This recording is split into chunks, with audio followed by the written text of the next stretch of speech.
નમસ્તે જીવદયા વાસલેધામથી આપ સૌને પ્રણામ।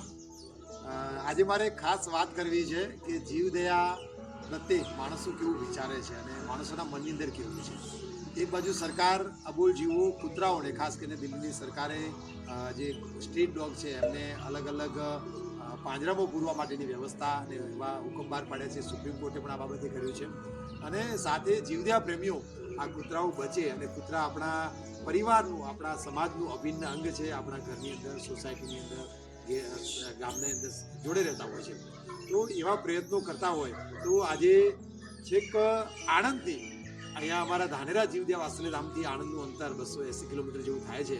તો જ્યોત્સનાબેન, દિનેશભાઈ અને રાજ એક પરિવાર અહીંયા આવ્યા છે। કયા વિષય માટે આવ્યા છે એ ખાલી જાણવાની આપણને ખૂબ આનંદ થશે। ભાઈ તમે નજીકથી અહીંયા બતાવો।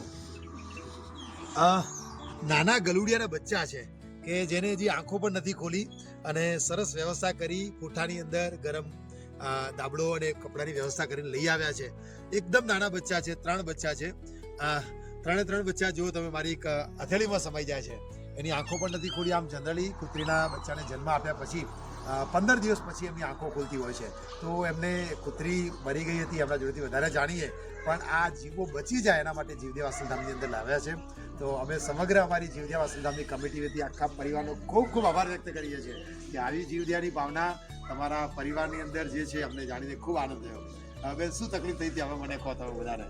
હવે અમાને આ ગલુડિયા છે ને અમારે ત્યાં કૂતરી એક રાખી હતી, તે ખાવા આવતી હતી ખાલી, એમાં પછી આ વહી તે પછી ત્યાં ખાડામાં જ વહીને પછી 2-4 દિવસ થઈ ગયા આજે એને, પણ એની માં મરી ગઈ જન્મ આપતા જ, અને એક 4 હતા પણ એક કાલે મરી ગયું બચ્ચું।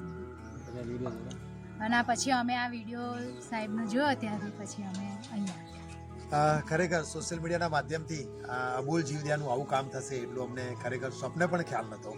અમને એવું હતું કે આ વિડીયો મૂકવાથી અહીંયા આજુબાજુના જે લોકો છે એમનામાં જાગૃતતા આવશે, અબોલ જીવો પ્રત્યે એ બરબરતા નહીં કરે, એમને મારે નહીં, એમને રંજાડે નહીં, એવા અમે પ્રયત્નો કરીએ અવેરનેસ ફેલાવવાના।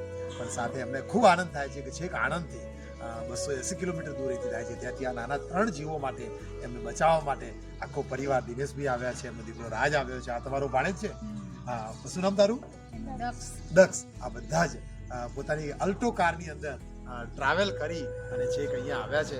ખરેખર આખા પરિવારની ખૂબ ખૂબ અનુમોદના છે અને આપણે આ પરિવાર જોડેથી શીખ લેવાની છે કે આપણે સૌ પ્રયત્નો કરીએ કે આપણી આસપાસ આવા કોઈ પણ નાના જીવ જો પીડાતા હોય, રીબાતા હોય તો નજીકમાં જ્યાં પણ સારવાર કેન્દ્ર હોય ત્યાં આપણે સારવાર કરાવીએ અને આપણા ઘરની અંદર જે ભોજન જમવાનું બને છે કૂતરાઓને ખાસ આપીએ, એવું ખાસ અપીલ કરું છું। ખૂબ ખૂબ આભાર।